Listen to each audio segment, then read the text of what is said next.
不玩青龙年，你永远不会想到六斗具有男枪有一天可以吊打3件光明装带眼宝的95男枪，研磨羁绊的效果完美契合男枪，脆皮一枪倒，大肉也顶不住3枪，上限高的无法想象。游戏开始，第一个羁绊选择精灵龙补装备与经济，而符文我们选择神力天柱。在该模式中虫柱很多，所以拿神器的收益是非常高的。而我们第一个神器给的是永恒契约，所以很适合露露。关心效果还是秀山，可以考虑赌一把，万一运气好，后面再拿到魔女羁绊就是天胡。反正拿不到就不用想着吃鸡了。这种模式选择什么阵容，不是看你能嫖到什么样的牌，而是看你能否拿到适合的羁绊，比如女皇大虫、恶霸卡莎，还有独领风骚的乙绪塔尔，这些羁绊都非常强势，且拥有吃鸡权。至于其他羁绊想吃，恐怕就需要借点外力了。2-4星神选择腰带，2-5羁绊给了女皇，可惜手上1张大虫都没有，这里拿肯定坐牢了，所以还是选择更灵活一些的研磨，跑路不玩露露了。后面番区给的多，咱们玩侠也不错，永恒契约等着砸。只是研磨羁绊我还没试过，玩侠的强度不一定有吃鸡的实力。2-7野怪给了大剑锁甲与反曲，这种装备怎么看都不像是侠的。硬玩侠的话，可能要给侠带红 buff 杀人剑加德莱文之斧了。想想也不是不行，有研磨羁绊给的攻速，倒也不是特别刚需海妖。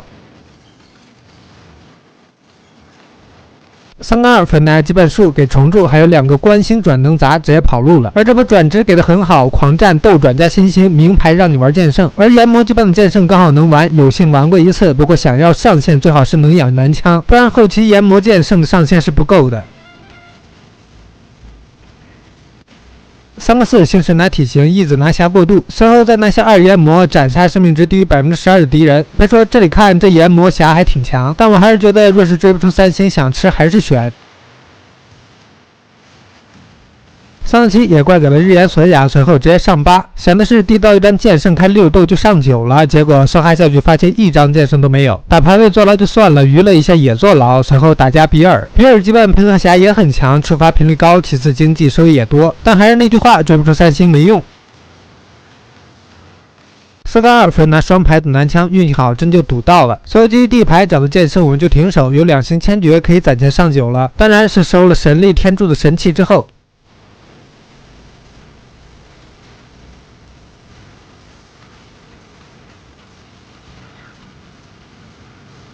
3-3神器发了黎明与黄昏圣盾，这下就不担心前排站不住的问题，只是其他神器砸的一般，唯有转职给的挑战转还算不错，可惜没能砸出狂战或是斗转，不然就不愁后面怎么开6斗6狂战了。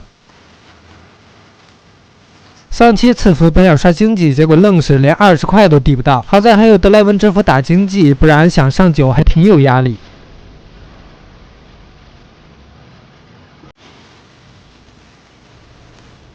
5-2打架诅咒冠冕的机甲盖伦，因为过不了他们的缘故，也是没有丝毫威胁。其实稳到这波基本都能宣布了，我研磨加男枪后面只会越来越难打，目前这种质量都被我们吊打，后面就更加没机会。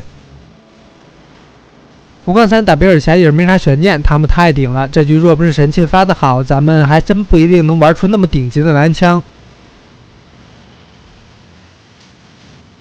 5-4塔姆直接发2星男枪2星后，他就可以带3转职了。只是令我没想到的是，场上居然还有一家3光装的乙绪男枪，给我们平推了。正当我以为这局吃不了的时候，6-1砸神器居然砸出巨9，有了巨9并点出阻塞之后，我们的男枪再次迎来质变，场上就没有人能顶住我们男枪的伤害。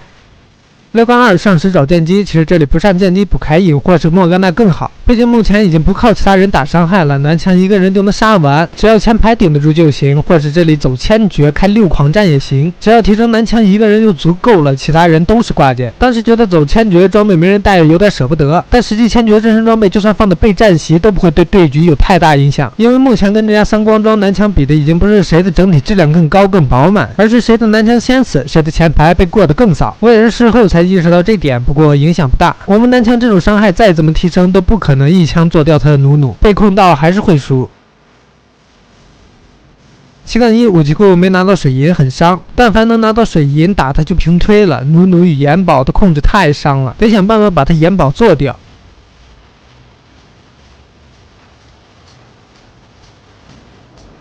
西杠2跟他对脸站，就比谁的前排更低。反正我们不论站在哪个位置，男枪都是要吃控制的，就不多了。而这波效果也是非常显著，有研磨提供的高额攻速，他杀的远没我们快，甚至夜刃眼宝连技能都没放出来。西杠3用男枪对他的眼宝，毕竟挨打不回蓝，只要杀的足够快，他眼宝夜刃也得死。西杠5他把眼宝拉走没逮到，但可惜他男枪没站住，被我们一枪做掉。没了男枪，这波也就没有任何悬念了。